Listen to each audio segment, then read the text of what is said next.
তো নমস্কার বন্ধুরা, আমি আবারও চলে এলাম আর একটা ভিডিও নিয়ে। তো আজকের বানাবো আমি ব্রেড স্যান্ডউইচ ডিম দিয়ে। তো আপনারা দেখতে থাকুন আমি কিভাবে। স্যান্ডউইচ তো সবাই বানায়, বাট আমি আমারটা একটু অন্যরকম বানাবো। তো বানানোর জন্য আগে ডিমটাকে আগে মেরিনেটটা করে নিই, ফেটিয়ে নেব আগে। টমেটো লঙ্কা আর পেঁয়াজ কুচি। তো এর মধ্যে এখন ডিম ভেঙে ভেঙে দিয়ে দেবো।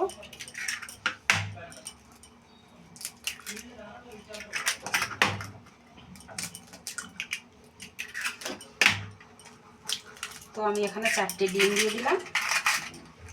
4টে ডিম দেওয়ার পরে এখানে আমি নুনটা আমি পরিমাণ মতন দিয়ে দিলাম। নুন দেওয়ার পরে এখন আমি এটাকে ফেটিয়ে নেব। তো এটা এইভাবে কিছুক্ষণ থাক, আমি তারপর নিচ্ছি ফেটিয়ে। তো এখন ব্রেডটাকে আমি যে স্যান্ডউইচ বানাবো, ব্রেডটাকে আমি কেটে দেখাবো কীভাবে এটাকে বানাবো, দেখতে থাকবো। তো এখানে একটা চাকু নিয়ে এইভাবে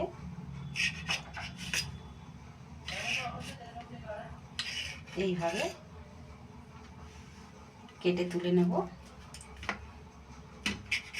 দেখতে খুবই মজাদার লাগবে, আর বাচ্চাদের বানিয়ে দিলে তো খুবই খুশি খুশিতে খাবে, আনন্দে। এর সাথে বাস একটু গ্রিন চাটনি খেতে পারেন, টমেটো সস দিয়ে খেতে পারেন, খুবই টেস্টি লাগে। তো এইভাবে আমি এখন বানাবো, খুবই ইজি, দেখতেই পাচ্ছেন। তো আমি এখানে 3টে পরপর কেটে নিয়েছি। তো সবকটা কেটে নিয়ে দেখাচ্ছি। তো দেখুন আমার কিন্তু এখানে সবগুলো কাটা রেডি হয়ে গেছে। দেখেছেন তো আমি কিভাবে কেটে কেটে এইভাবে এরকম করে করে তুলে নিয়েছি, সাইড সাইড কর্নার কর্নার কেটে। তো মধ্যখানের যে অংশটা আমি এইভাবে এরকম করে তুলে নিয়েছি। নেওয়ার পরে সাইডের যে মোটা অংশটা এইভাবেই রেখে দিয়েছি। তো এইটাই বানাবো। তো এই বানানোর জন্য দেখলেই তো আমি ম্যারিনেট করে নিয়েছি।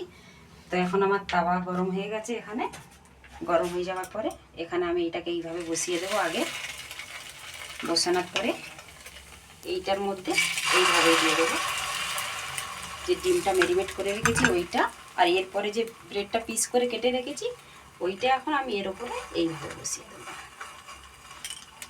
ঠিক আছে, এইভাবে বসানোর পরে জাস্ট একটু হালকা আছে এদিক ওদিক করে ঘুরিয়ে নেব।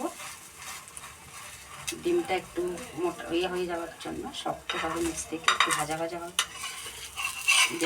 এইভাবে উল্টে নেব।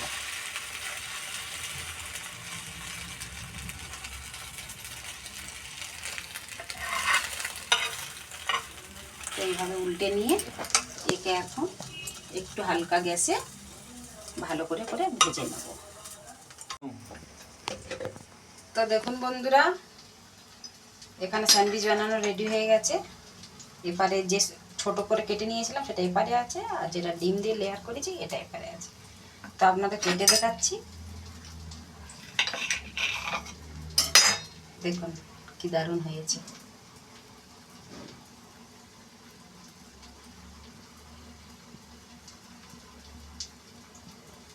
তো এইভাবে স্যান্ডউইচ বানিয়ে কিন্তু বাচ্চাদের টিফিন দিলেও স্কুলের জন্য বাচ্চারা তো খুবই খুশি খুশি খাবে, আর বড়রাও এমন কিছু খুবই টেস্টি লাগে, ভালো লাগে। তো দেখতেই পাচ্ছেন আমি বানিয়েছি এইভাবে। আপনাদের ভালো লাগলে লাইক কমেন্ট শেয়ার করবে, আর এইভাবে বানিয়ে খাবেন।